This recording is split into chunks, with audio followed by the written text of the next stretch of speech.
Olá, meu nome é Fernando Nascimento, eu sou da Associação do Senhor Jesus e tenho a alegria de poder a partir de agora acompanhar você nessa jornada na qual nós vamos conversar a respeito de uma das histórias mais lindas do cristianismo.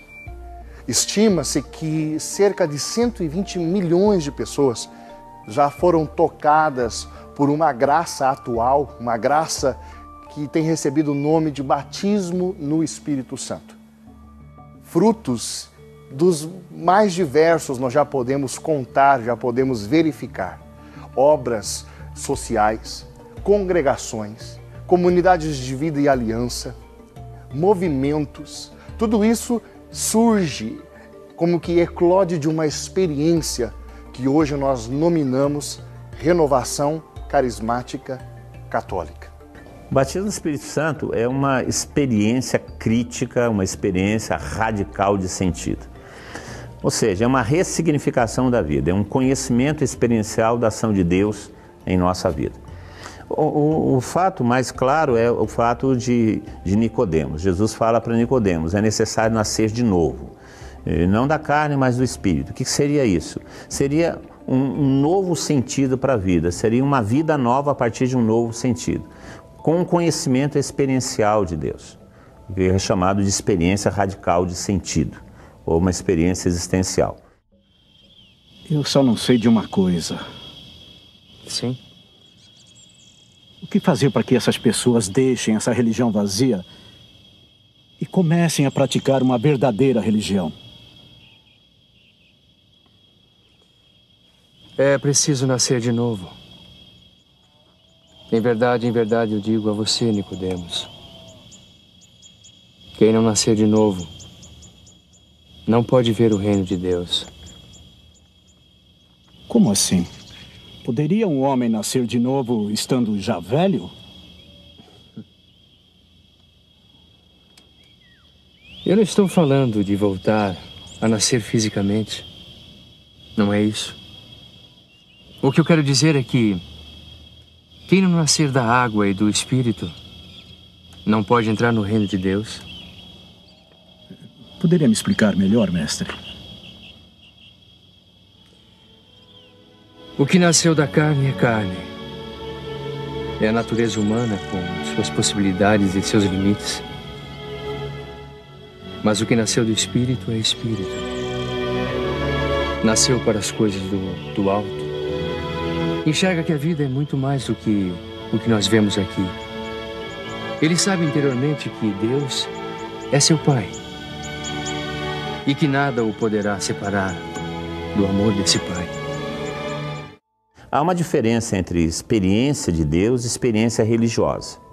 A experiência religiosa se dá muitas vezes pela emoção e é fruto de um ambiente, enquanto a experiência de Deus é resultado de uma ação de Deus que nos revela ao nosso coração a sua presença e o sentido de nossa vida. Então, essa experiência ressignifica a nossa vida, dá um novo sentido à vida e ela é emocional, mas existencial.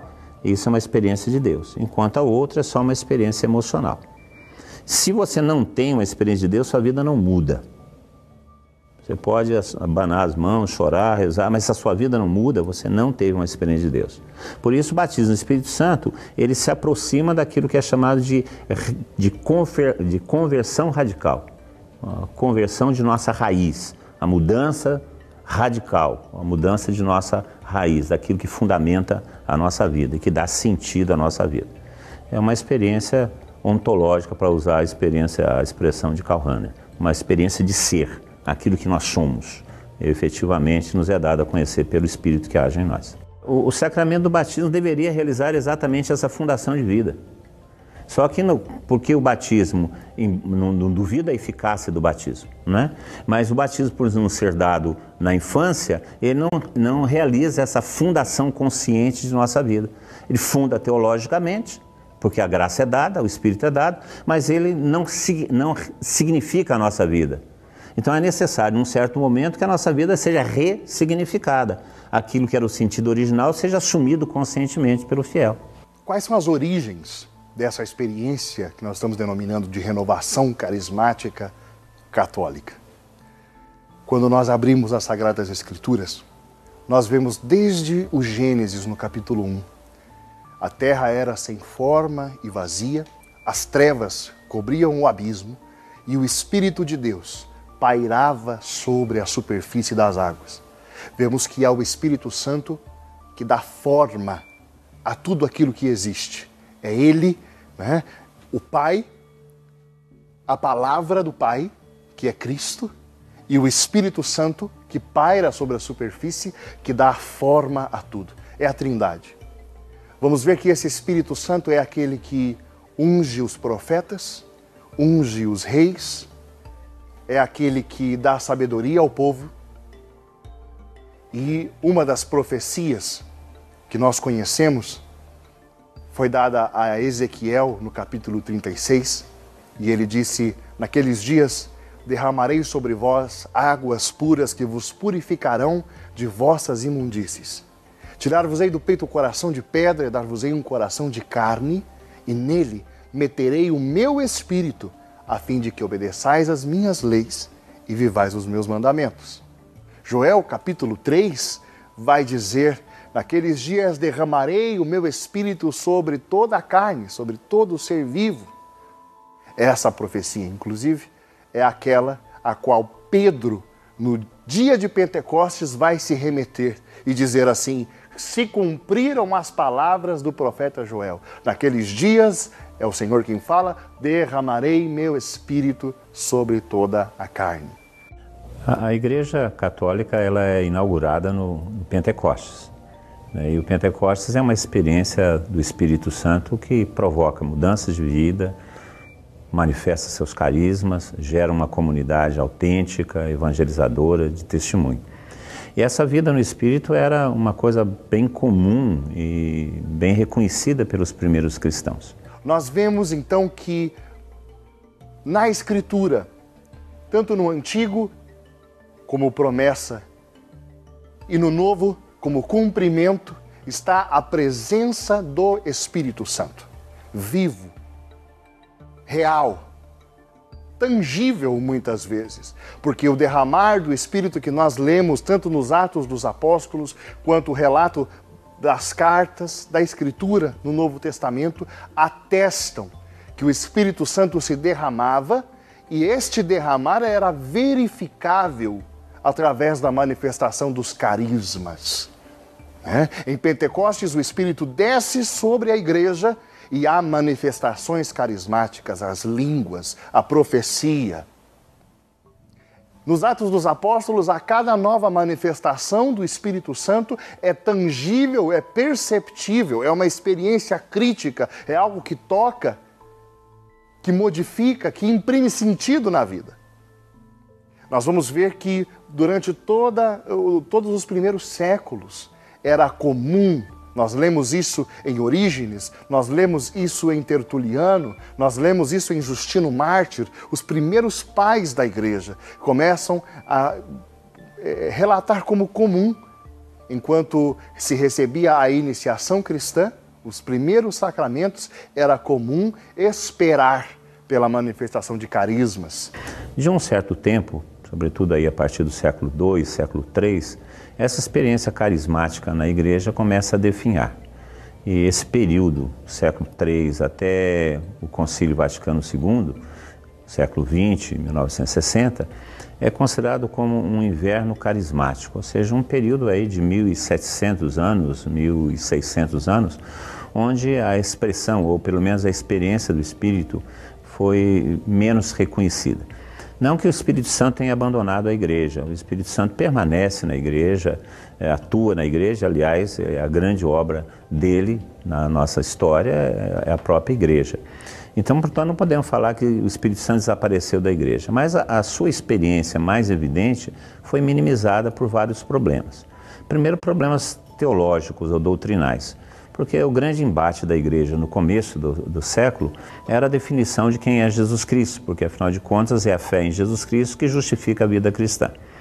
E a preocupação de definir a natureza, a questão da união hipostática, a questão da missão do Filho, Então as heresias cristológicas ocuparam o centro das atenções da igreja. E isso minimizou um pouco a figura do Espírito Santo, que era muito mais uma experiência do que realmente uma doutrina.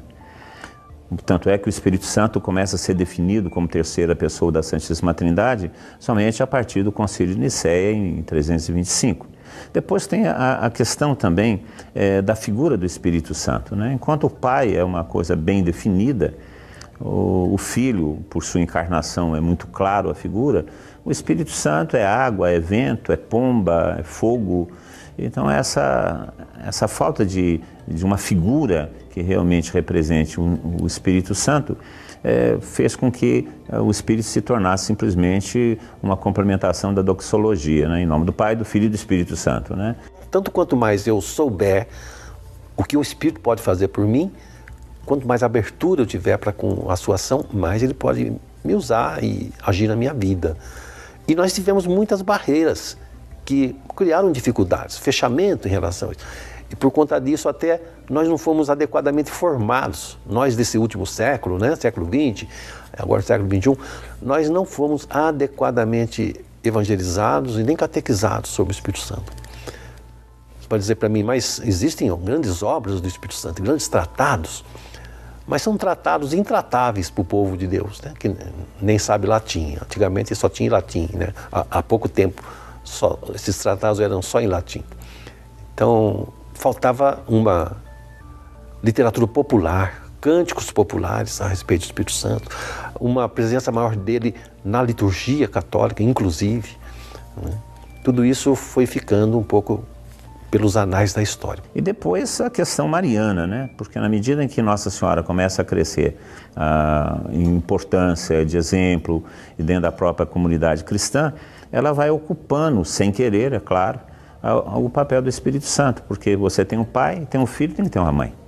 Então Nossa Senhora vai ocupando esse lugar que é do próprio Espírito Santo. E isso fez com que o Espírito Santo deixasse de ser uma experiência na igreja.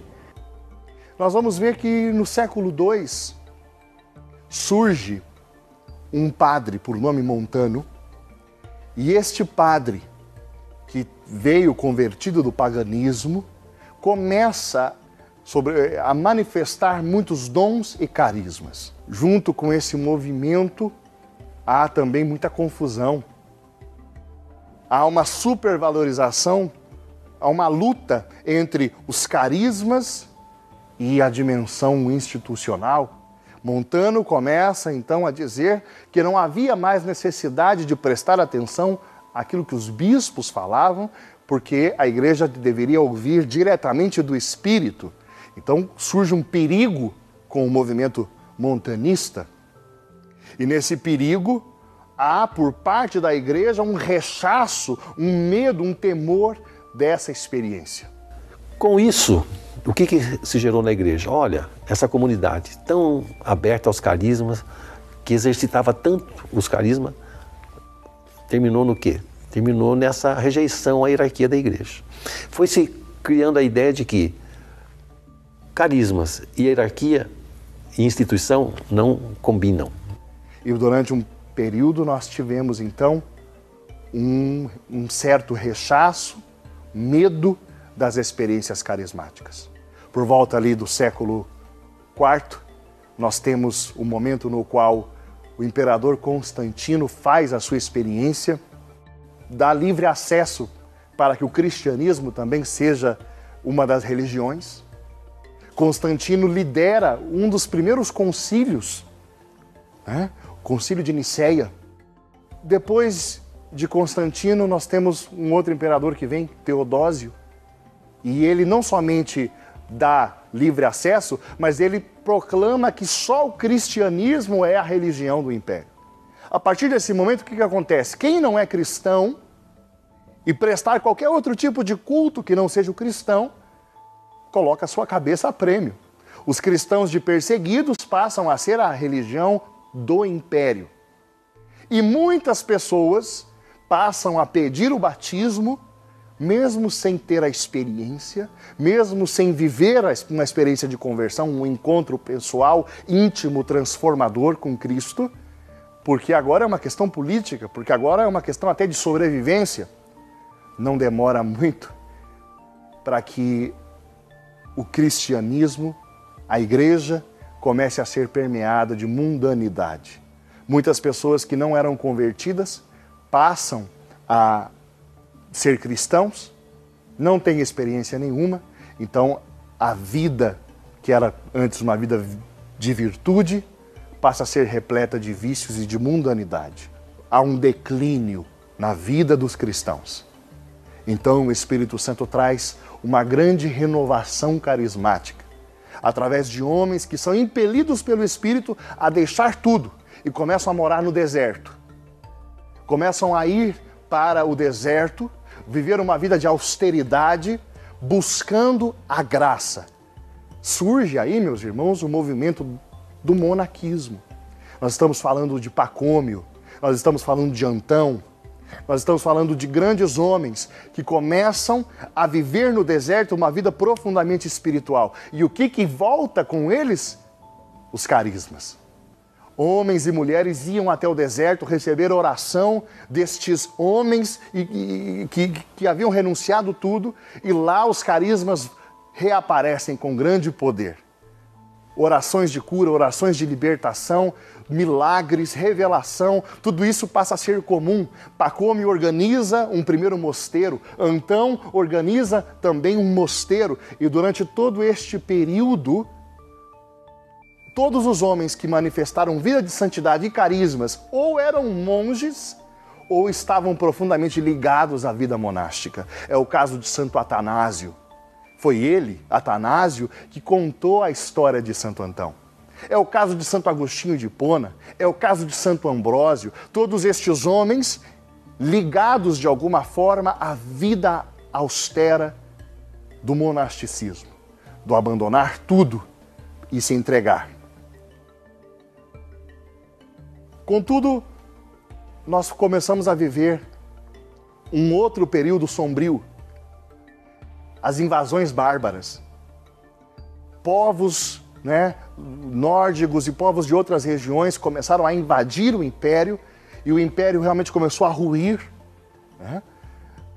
Só os mosteiros conseguiam manter não somente a fé, mas toda a cultura ocidental fica ali detida dentro dos mosteiros, mas é um período de grande dor, é um período de grande dificuldade. Através dos mosteiros há uma reconquista da fé. Depois disso, junto com as invasões bárbaras e a reconquista, nós temos um período de tristeza no qual ser bispo, ser padre, ser monge, passa a conferir status, riqueza. Faz bem, mundanamente falando. A riqueza começa a invadir o mundo eclesiástico. Até mosteiros, antes conhecidos como uma vida de virtude, alguns desses mosteiros foram tomados pela opulência, pela preguiça. Então, um grande sopro de renovação carismática surge. Começam a surgir os cistercienses, de um modo muito especial a figura de São Bernardo de Claraval. Deus toca o coração de um jovem chamado Francisco, que deixa todos os seus bens, até as suas roupas, e começa a viver uma vida de austeridade, e o perfume da vida de Francisco toca a vida de outros jovens que começam a segui-lo. Deus toca a vida de Domingos de Gusmão, que também passa a pregar com todo o poder e a autoridade, numa vida também de grande austeridade. Surge então os dominicanos, a ordem dos pregadores, surgem os franciscanos, os filhos de Francisco, surgem os cistercienses, de um modo muito especial, a figura de Bernardo de Claraval. E começa um grande período na história da igreja que é chamado de a Era da Fé. Estes homens começam a falar de Jesus com uma intimidade, é como um relacionamento humano. A palavra que mais surge da boca deles para falar de Jesus é doce. Doce Jesus. o amor apaixonado surge no coração dos cristãos, há um grande sopro de vida carismática. Todos esses homens manifestavam grande poder, orações de cura, orações de libertação. Era comum, tanto na época de Agostinho quanto nessa época, a experiência das línguas. Agostinho chama as línguas de jubilatio, né? O cântico espiritual que não é inteligível, é um cântico, uma expressão da alma, e era comum isso. Nós vemos essas manifestações em Bernardo, vemos essas manifestações em Francisco, em Domingos e nos seus seguidores. Um dos seguidores de São Domingos é Vicente Ferrer. São Vicente Ferrer era um frade dominicano enfermo que um dia teve uma visão de Cristo que disse a ele: ide por todo mundo e pregai o evangelho. Quando a visão terminou, ele estava curado. Sai pregando pela Europa. E as suas pregações eram acompanhadas de sinais tão portentosos que quando ele esteve na Holanda, chegaram a marcar 1 hora do dia para que as pessoas fossem curadas. Nas pregações de São Vicente Ferrer, às vezes tomado pelo Espírito, ele bradava sons ininteligíveis e os historiadores dizem que as pessoas desmaiavam. É o que nós conhecemos como repouso no Espírito. Algumas pessoas em pecado mortal vinham a óbito, porque a pregação de Vicente Ferrer fazia compungir o coração dos pecadores. Nós vemos surgir um filho de Francisco chamado Antônio, nascido em Lisboa, que vai morar em Pádua, e a sua pregação era de tamanho poder e graça que pessoas eram curadas. Ele pregou para diversas pessoas, sem nunca ter aprendido língua estrangeira, e cada um entendia Antônio na sua própria língua. E aí nós vamos contando, esse foi um grande período de renovação de carismas na história da igreja. Tivemos um período de sofrimento seguido, mais uma vez, a riqueza, a opulência, tudo isso, trevas e luz, santidade e pecado convivendo juntos. Nós tivemos em 1517 o surgimento da Reforma Protestante. Com a Reforma Protestante, uma grande ruptura da unidade visível da igreja já tinha acontecido no cisma do Oriente, e agora mais uma grande ruptura. Nesse período de dor e de sofrimento surgem também a reforma dos carmelitas com Santa Teresa d'Ávila, com São João da Cruz, homens místicos, né? Que manifestam carismas, que têm experiências portentosas da graça. Surgem os jesuítas, Inácio de Loyola, um verdadeiro carismático, grandes sopros do Espírito, efervescências carismáticas começam a surgir. Do lado protestante, logo depois que passou esse primeiro momento, surge o movimento de santidade com Wesley, a busca de uma experiência de segunda conversão. A pessoa tem o seu primeiro encontro, onde ela abandona as coisas do mundo, ela tem uma primeira conversão, mas Wesley diz que havia uma experiência onde a pessoa era revestida de poder para testemunhar com santidade. Na Igreja Reformada, a experiência carismática encontrou uma abertura maior, exatamente por falta de uma instituição, de uma estrutura, de um ministério ordenado, definido, a disciplina eclesiástica, o Papa, né, e todas essas coisas. Por isso, já é possível uma experiência carismática a partir de John Wesley, no século XVIII, quando começa o movimento de santidade, que vai dar origem às primeiras experiências pentecostais, carismáticas na Igreja da Reforma. É daí que nós começamos a ter, né, no mundo protestante, no mundo católico, desenvolvimento da ação do Espírito, porque o Espírito Santo se move, age, não respeita nossas cercas, ama e trabalha pela comunhão e pela unidade da igreja. E nós vamos ver surgindo no meio protestante, através do movimento de Wesley, quando isso chega nos Estados Unidos, começa a haver as experiências de reavivamento, Nós temos o primeiro grande avivamento, o segundo grande avivamento. No meio católico vem todo o desenvolvimento da mística, da teologia. Nós temos grandes santos que vão surgindo até chegarmos no momento nessa história que nos interessa muito. Há uma beata, uma freira, por nome Helena Guerra, da cidade de Lucca. E ela começa a receber locuções interiores. Nessas locuções interiores, o Senhor Jesus começa a dizer a ela que o Espírito Santo está um tanto quanto esquecido, escondido. E que a igreja precisa, mais uma vez, revisitar o cenáculo. Nessas alocuções, ela ouve isso. Na igreja, fazem-se muitas novenas, e essas novenas são belas e são lícitas, mas a minha novena, a novena que eu mandei os apóstolos, eles mesmos realizar, esperando o Espírito Santo, essa novena não é feita. A gente fala muito de Helena Guerra, por quê? Qual é o diferencial do profetismo de Helena Guerra? Porque dela, Deus se serviu para falar com a hierarquia.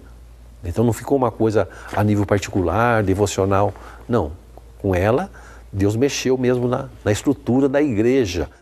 Então Helena Guerra é impulsionada pelo próprio Cristo a escrever cartas ao Papa Leão XIII, que era o Papa daquela época.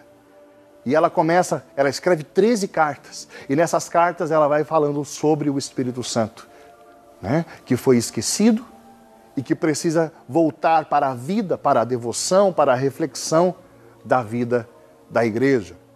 É evidente que em todo este tempo, nós acabamos de falar aqui, sempre houve sopro do Espírito, sempre houve renovações carismáticas, mas nós temos que ser de fato honestos aqui e dizer que essas experiências ficaram muito ligadas à vida de alguns santos. Mas não se entendia como algo comum, um cristão comum podendo experimentar sensivelmente até, tangivelmente até, a presença do Espírito Santo. Isso era um tanto quanto inconcebível. Helena Guerra escreve ao Papa, e o Papa responde escrevendo a primeira encíclica sobre o Espírito Santo em 19 séculos, Divinum Illud Munus. Nessa encíclica, o Papa promulga a novena ao Espírito Santo, que passa a ser rezada obrigatoriamente por toda a igreja. E no 1º de janeiro de 1901, primeiro dia do século XX, Leão XIII faz uma consagração que era pedida por Helena Guerra, uma consagração oficial do século XX ao Espírito Santo.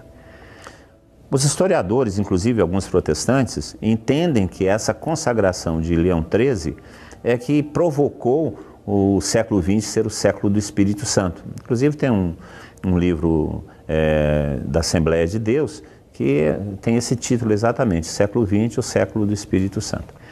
E eles atribuem a essa oração de Leão XIII, consagratória ao Espírito Santo do século.